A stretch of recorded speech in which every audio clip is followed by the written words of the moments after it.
TLDR, since I know there's a lot of drop-off at the 30-second mark. I love mythologized Americana. It is my favorite genre. And to see a game with such a unique premise and such a unique take on that genre in gameplay be reduced to just another Twitch shooter, CSGO with a Western theme, sucks. Today we're talking about Hunt Showdown, a game whose main problem is that your success in any given mission is not determined by how well you engage with the mechanics of Hunt Showdown. Not the clue hunting, not the monster slaying, not the insanely detailed guns, but your ability to 360 no-scope, hot weapon swap, and whether you were dumb enough to purchase one of the premium skins or a ghillie suit. Look, there are some very interesting nuances to the gunplay in this game, and that could be its own video one day. But this video is all about how the need to insert competitive PvP into every single mode has destroyed Hunt Showdown's ability to attract and retain new players. Another TLDR, I guess. Crytek, please add an actual PvE mode, one where I won't get run down because some player who's played for 10,000 hours hears me from across the map and goes, "Knuckle Knight, grunt voice number 5, 600 yards," and then shooting me in the back. Now, ooh. Now on to the full dissection. My name is Richard, and I am so glad that you could be here today.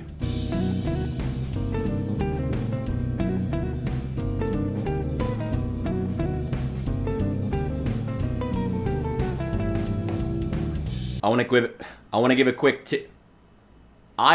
give a quick shout out to one of my Twitch subs and community members, Faloria, for being so nice as to buy the game for me. I do appreciate you, despite the fact that I'm about to tear this thing a new asshole. I didn't want to show his face for obvious reasons, but I was able to plug Florida Teenager into ChatGPT, and I got some incredible results. So, I think we're all good here. So thank you very much, buddy. You are indeed a top G.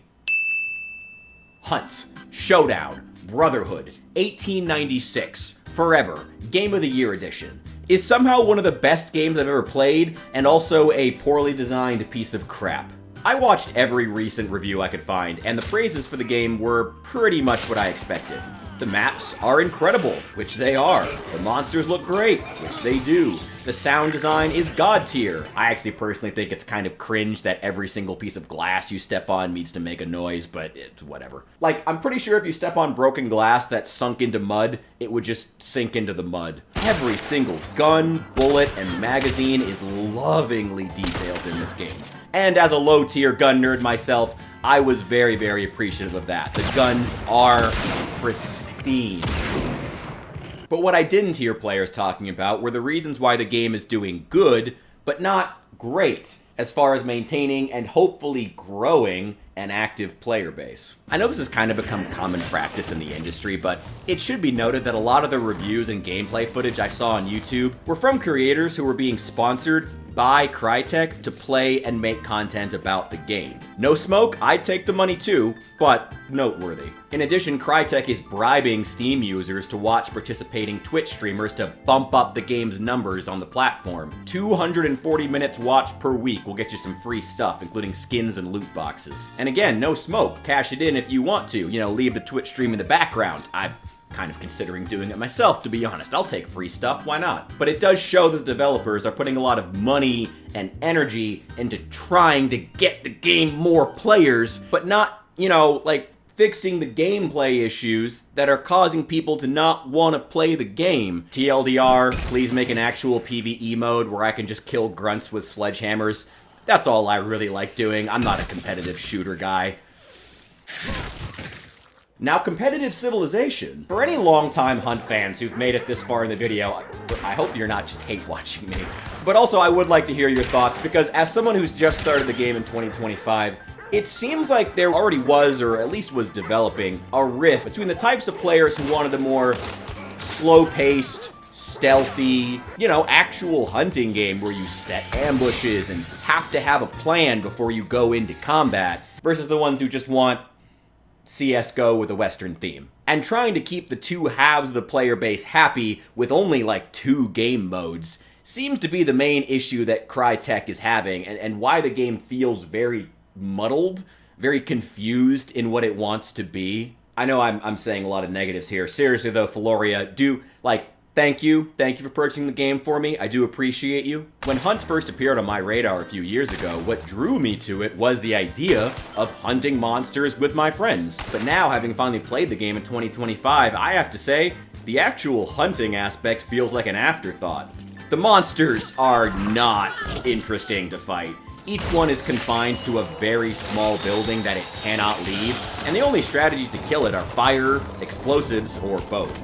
In fact, I'm not even sure why the state of Louisiana is paying, like, mythical, legendary mutant bounty hunters to go after these things, when all they're gonna do is just throw dynamite at it until the problem goes away. I feel like any hillbilly out of the bayou could have accomplished that. In addition, the clues are not interesting to track down or find. You hold E and a map marker appears like it's Skyrim. The clues only become interesting as a flashpoint for PvP, since every player will be looking for them. The monsters are not interesting. Sure, they have specialized weaknesses, but a stick or two of dynamite does the trick just fine. Or failing that, just shoot it in the face. The monsters, once again, only become interesting as a location where PvP happens. And if that's what you like as a player, great!